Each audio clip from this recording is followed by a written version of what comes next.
Oke, assalamualaikum warahmatullahi wabarakatuh. Saya lanjutkan ya untuk kalian kelas 8. Nah, ini untuk pertemuan kedua. Kalau tadi dan sebelum pertemuan-pertemuan yang sudah kita lalui, kita masih berbicara tentang puisi. Nah, kali ini kita akan sedikit beralih ke teks yang sifatnya ilmiah, gitu ya. Namanya teks eksplanasi.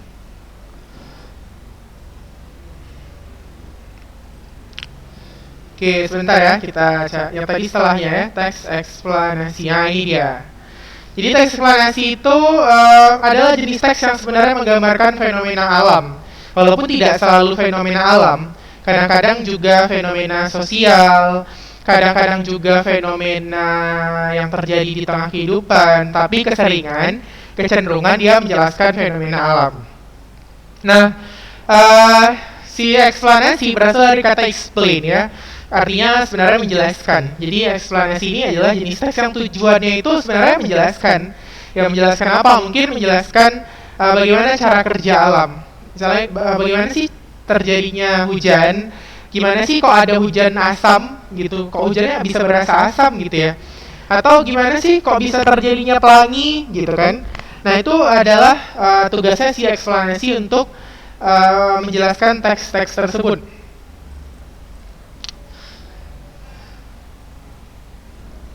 Nah, jadi teks eksplanasi itu kalau kita definisikan, dia diartikan sebagai teks yang tujuannya itu memberikan contoh proses atau urutan proses tentang peristiwa baik alam, sosial maupun budaya.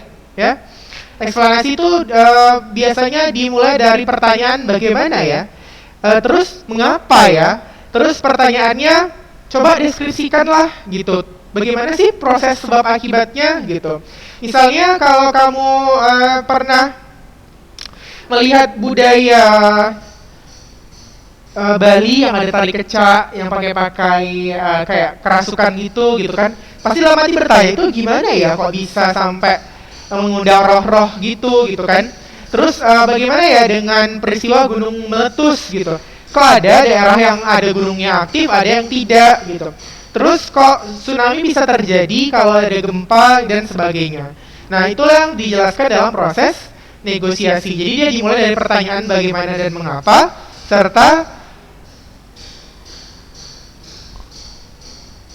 deskripsi sebab akibat, ya. Nah, dalam prosesnya untuk ciri-ciri gitu ya. Si eksplanasi ini mengandung istilah-istilah teknis dalam konten kebahasaannya ya. Jadi dia istilahnya itu ada kata-kata teknis atau kata-kata yang merujuk pada suatu istilah pada bidang ilmu tertentu. Misalnya gini, dia kecelakaan sehingga mengalami perforasi. Kalau kita orang awam mungkin perforasi apa ya gitu kan. Ya, perforasi itu adalah pendarahan bagian dalam organ. Misalnya dia kecelakaan, dia nggak berdarah, tapi dia meninggal. Mungkin organnya pecah, kayak misalnya parunya robek, jadi terjadi pendarahan di bagian dalam. Nah, kalau dokter ngerti itu. Nah, perforasi itu istilah kedokteran, gitu ya. Atau misalnya dalam kimia ada istilah titrasi, atau misalnya dalam biologi ada istilah ekosistem. Nah, itu namanya kata teknis ya. Ada kumpulan-kumpulan kata yang memang harus dijelaskan bidang ilmu tersebut gitu, baru dia bisa digunakan.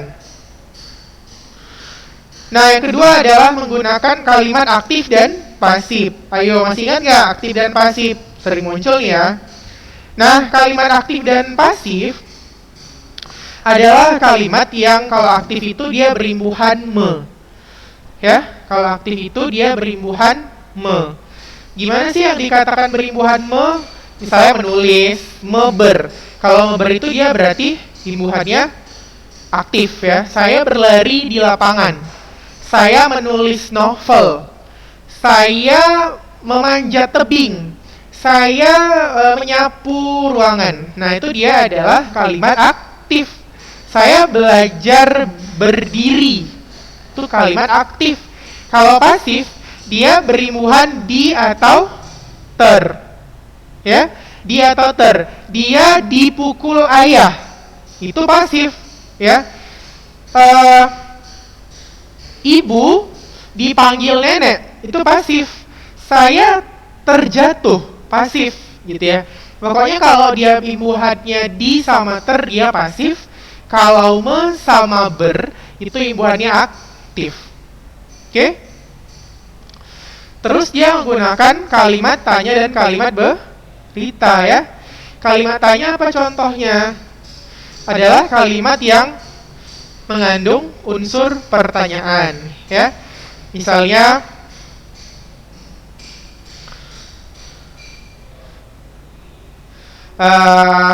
di manakah rumahmu, yang sederhana aja ya, pakai tanda tanya gitu kan. Terus kamu sudah berapa lama sekolah di sini? Tapi kalau misalnya kalimat berita, dia hanya sekedar informasi, ya, sekedar informasi. Misalnya gini, kapan kamu bisa melakukan sebuah penelitian yang mutakhir dari analisis tersebut, gitu. Itu bisa dijadikan kalimat berita, walaupun dia ada kata tanyanya. Yang penting dia sifatnya pernyataan. Tapi lebih bagus lagi emang gak ada kata tanya. Misalnya, ibu pergi ke pasar, nah itu sederhananya kalimat berita. Jadi dia kalimat berita itu adalah kalimat yang pada dasarnya mengandung intonasi titik atau intonasi yang datar. Terus menjawab pertanyaan, bagaimana? Karena namanya eksplanasi ini kan kita menjelaskan peristiwa, menjelaskan bagaimana sesuatu itu bisa terjadi, gitu kan? Nah, maka itulah yang disebut sebagai proses, gitu. Jadi makanya kita bertanya bagaimana itu kan menanyakan proses atau cara. Misalnya bagaimana sih hujan bisa turun dari langit? Apakah langitnya bocor, gitu kan? Tapi enggak ya, ternyata hujan itu adalah embun yang mengumpul, menyatu, terus dia menjadi titik-titik air yang lebih berat. Terus menjawab pertanyaan mengapa. Misalnya alasan kan, mengapa itu alasan. Alasan kenapa sih di daerah yang tropis, misalnya curah hujannya tinggi gitu. Karena hujan itu kan asal dari embun atau uap. Tropis itu kan daerahnya panas. Panas itu berarti waktu penyinaran laut itu lebih tinggi, sehingga uap air makin banyak. Makanya curah hujan makin besar. Makanya daerah tropis itu subur-subur, gitu kan. Terus berdasarkan hasil penelitian ilmiah, jadi nggak boleh reka-reka gitu. Misalnya kamu bilang proses terjadinya awan, kamu bilang awan itu adalah kapas yang ngambang ke langit. Nah, itu nggak boleh. Jadi memang harus berdasarkan hasil penelitian ilmiah yang memang harus bisa diterima akal sehat dan ada referensinya, gitu kan. Terus dia memang harus ilmiah. Sifat ilmiah itu kan rasional, valid, dan sistematis, gitu ya. Selanjutnya, dalam proses eksplanasi kita boleh menyimpulkan teks eksplanasi itu. Ada pokok-pokok isi informasi yang berupa hal-hal penting yang terdapat di dalam sebuah teks atau bacaan yang menjadi inti informasi yang disampaikan. Oke? Isi teks eksplanasi. Berdasarkan isinya, teks eksplanasi memaparkan suatu proses berupa rangkaian fenomena, peristiwa, ataupun kejadian. Jadi fenomena itu nggak harus alam juga ya. Misalnya fenomena demokrasi. Kenapa sih orang bisa melakukan demonstrasi dalam era demokrasi? Gitu kan, demonstrasi itu ternyata disebabkan rakyat yang merasa kebutuhan pokoknya tidak terpenuhi gitu. Biasanya negara-negara berkembang yang ibaratnya udah komplit gitu kebutuhannya, mereka malah jarang melakukan demonstrasi karena merasa kebijakan-kebijakan pemerintah itu sudah membawa kepentingan rakyat, gitu kan. Ada juga fenomena sosial, misalnya seperti fenomena geng motor. Nah, itu juga sebenarnya adalah fenomena, karena fenomena itu kan adalah sesuatu yang digunakan oleh banyak orang dan dampaknya, impact-nya besar. Kok orang bisa suka ya sama geng motor gitu? Apakah memang ada unsur keren di dalamnya, atau kenapa ya geng motor itu sering ugal-ugalan? Misalnya ya, ada beberapa walaupun tidak semua, gitu kan. Nah, itu yang dijelaskan. Penjelasan ini yang membuat orang jadi lebih paham. Makanya di eksplanasi itu ada struktur urutan sebab akibat. Kenapa mulanya itu bisa terjadi, penyebabnya apa, terus terakhir solusinya bagaimana. Misalnya gimana sih bisa terjadinya tsunami? Misalnya ketika gempa terjadi lipatan di dasar laut. Lipatan itu yang menyebabkan naiknya gelombang air laut. Nah, naiknya gelombang air laut inilah yang nantinya akan surut sebentar, lalu dia akan menjadi ombak yang lebih besar atau gelombang yang lebih tinggi gitu ya. Itulah makanya proses tsunami itu bisa terjadi. Kenapa bisa terjadi lipatan? Karena gempa tadi itu kan disebabkan pergeseran lempeng, sehingga struktur di tanah di bawah laut itu juga bergeser, turun tiba-tiba atau naik tiba-tiba sebagian. Gitu kira-kira ya. Jadi dia menggambarkan berbagai fenomena, itulah tugas teks eksplanasi. Teks eksplanasi itu juga disumberkan pada ide pokok teks ya. Jadi ide pokok teks eksplanasi itu dapat berupa sesuatu seperti gagasan umum yang seperti saya sampaikan tadi. Ide pokok itu selalu sifatnya kalimat yang paling umum gitu ya. Terus ringkasan isi teks eksplanasi itu adalah menyajikan suatu karangan dalam bentuk yang lebih singkat. Nah, terus dia meringkas bertujuan agar pembaca mudah memahami isi suatu karangan panjang. Oke? Nah, jadi ringkasan ini menyajikan suatu karangan dalam bentuk yang lebih yang awalnya lebih panjang menjadi lebih singkat. Ringkas itu tujuannya agar memahami bacaan yang lebih panjang gitu ya, kurang lebih seperti itu. Ide pokoknya tadi sebenarnya dikumpulkan dulu ya, kalimat-kalimat yang paling umum per paragraf dikumpulkan, baru kita susun secara sistematis membentuk ringkasan dari teks eksplanasi gitu. Nah, langkah-langkah meringkas adalah sebagai berikut ya, boleh dilihat. Ya, pertama itu membaca karangan yang akan diringkas secara menyeluruh. Jadi penting memang membaca supaya kita terbiasa, satu, untuk meningkatkan kemampuan membaca. Yang kedua, agar kita lebih jeli gitu menangkap fakta-fakta penting dalam bacaan. Karena nggak semua orang kadang-kadang membaca tapi paham apa yang dia baca. Dia bisa baca tapi dia tidak menangkap konten. Itulah pentingnya kita sering membaca.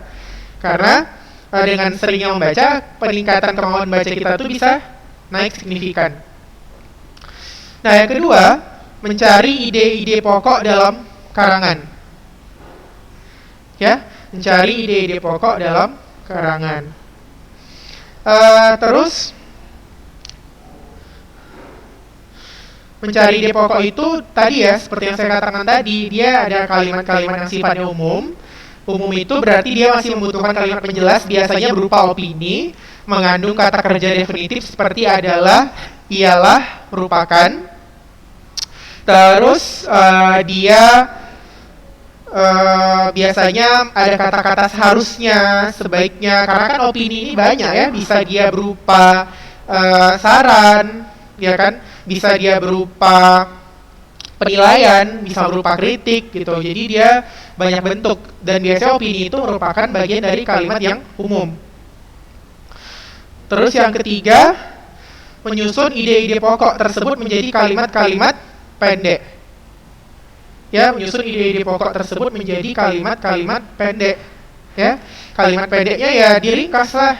Jadi ide pokok tadi diambil misalnya subjek predikatnya aja, misalnya nenek saya yang dulunya pramugari itu pergi ke tepi jurang, kan panjang kalimatnya. Intinya sebenarnya apa? Nenek pergi, udah itu aja. Ya udah, itu nanti dikumpuli kalimatnya menjadi satu kesatuan yang saling berkoherensi ya. Terus jika memungkinkan, ringkasan tersebut lebih dipadatkan atau diringkas lagi. Ya, kalau memang nggak membuang konten, atau jangan dipadatkan, hilang gitu unsur yang paling esensialnya gitu. Boleh kalau misalnya sudah diringkas ternyata rasanya masih panjang nih, mau kita padatkan lagi ya boleh gitu. Tapi jangan sampai proses meringkas itu malah menyebabkan kita kehilangan konten yang esensial gitu.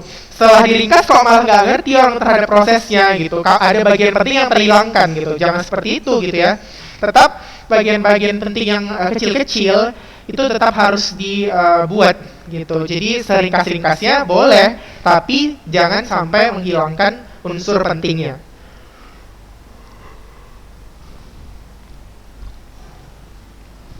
Yang kelima, memadukan dan menceritakan kembali dengan menggunakan kata-kata sendiri. Ya, memadukan dan menceritakan kembali dengan menggunakan kata-kata sendiri. Nah, jadi sebenarnya bagusnya itu kalau kita meringkas itu memang dengan cara pemahaman kita gitu. Karena kalau bahasa buku yang udah kita potong-potong itu kayaknya lebih sulit dipahami ya sepertinya. Sama seperti ini ya. Kalau kita masak nih, kita ngambil potongan-potongan punya orang lain, kita satukan, pasti hasilnya aneh. Karena potongan-potongan itu pasti berdasarkan persepsi orang.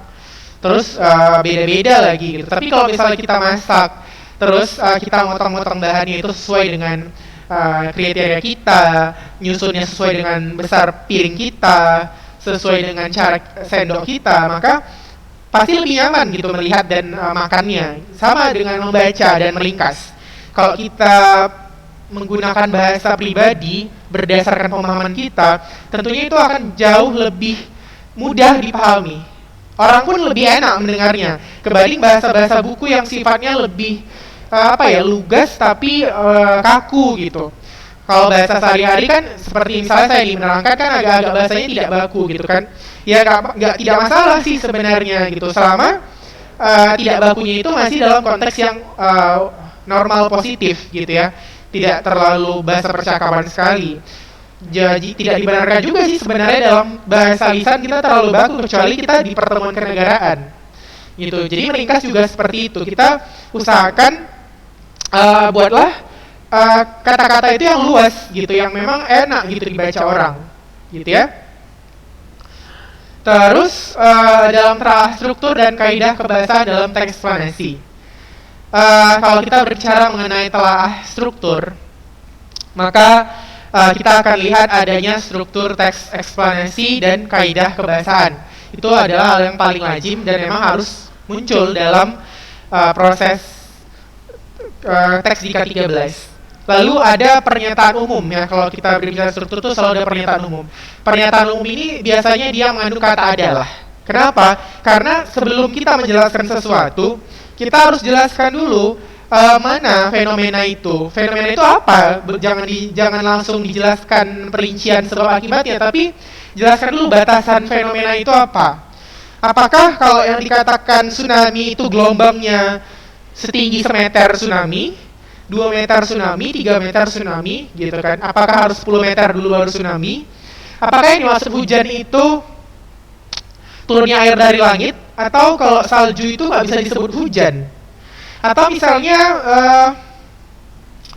apakah memang dalam proses perekrutan geng motor misalnya gitu kan, geng motor itu adalah bentuk tren yang terjadi di kalangan remaja, atau sebenarnya hanya sekadar kelompok-kelompok tertentu yang ingin mencari sebuah genre baru dalam pergaulan gitu ya.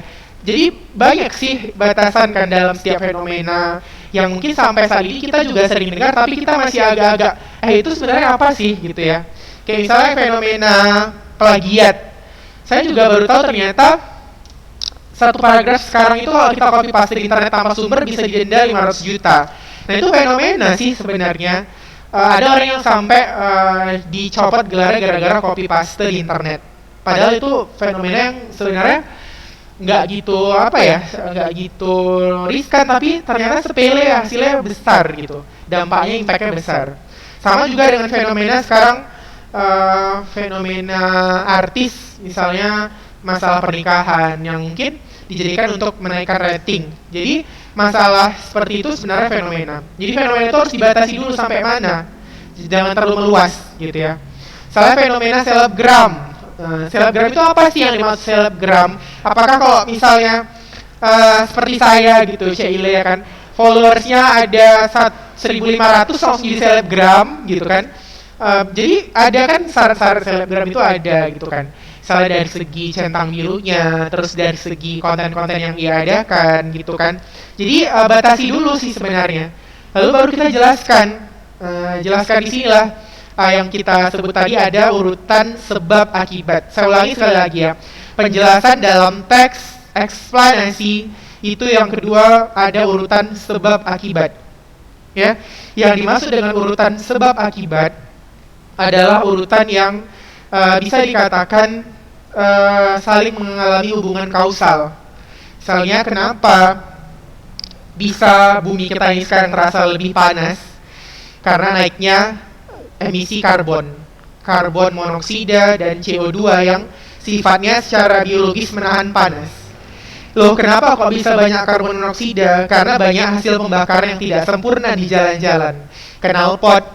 Knalpotnya knalpot yang sudah di setel ya kan, sehingga keluar asapnya pun udah asap yang warna hijau.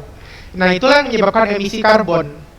Terus pemakaian kulkas, AC yang berlebihan. Berlebihan di sini maksudnya nggak ada orangnya juga dihidupkan gitu kan. Kayak AC kan biasanya kalau di Jerman tuh kalau misalnya ruangan-ruangan kosong tuh nggak dihidupkan memang.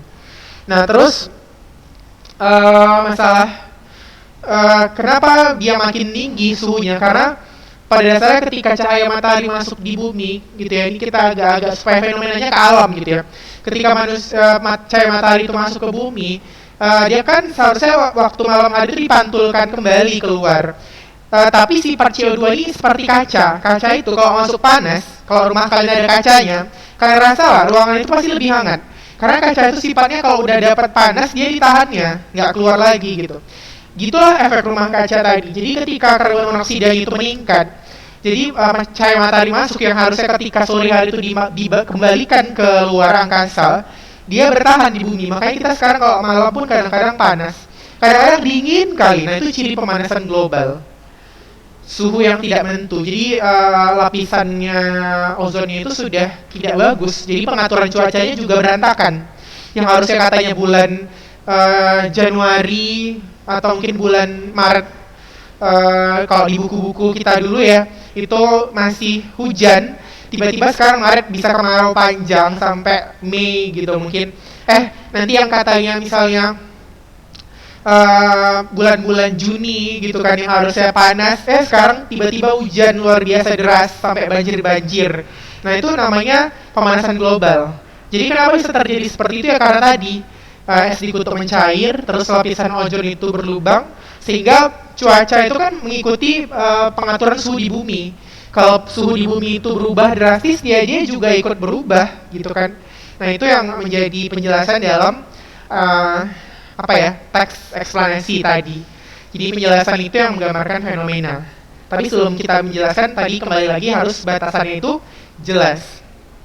Nah lalu dia itu ada penutup, gitu ya.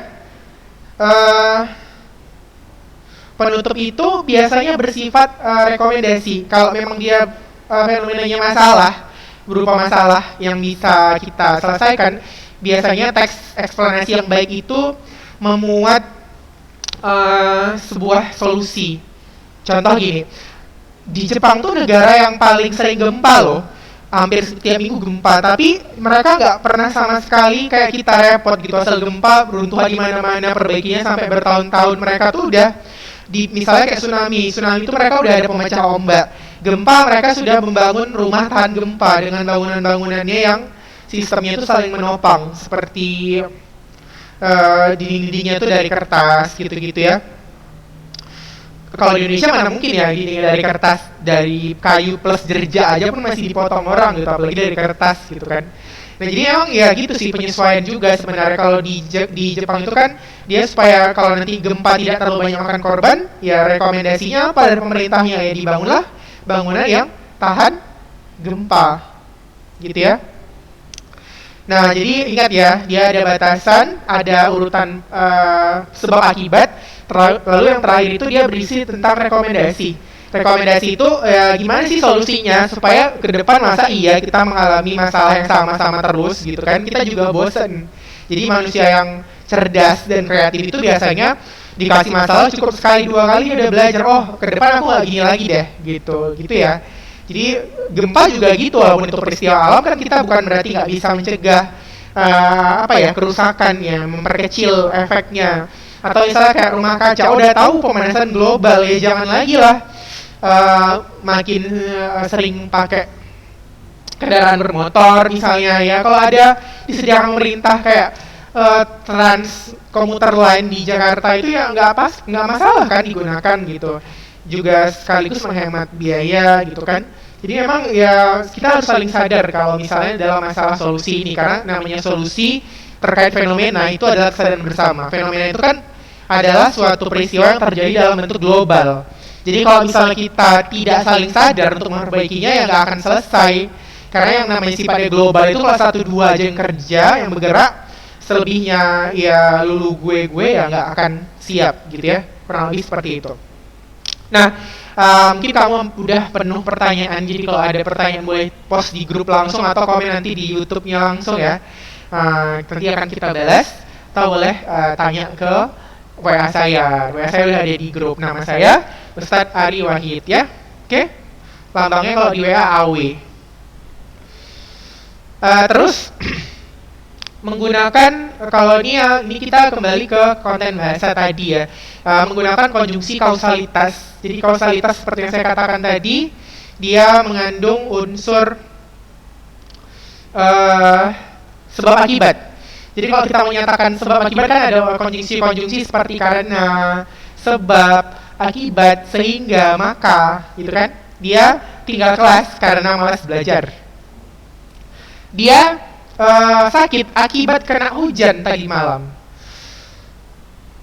Gunung itu mengalami erosi akibat pohon-pohonnya ditebang.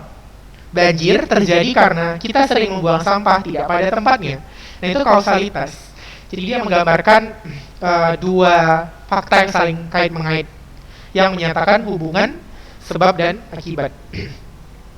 Nah, yang kedua, dia menggunakan kata benda yang merujuk pada fenomena, ya. Misalnya seperti tadilah tsunami, gempa, pemanasan global atau global warming, terus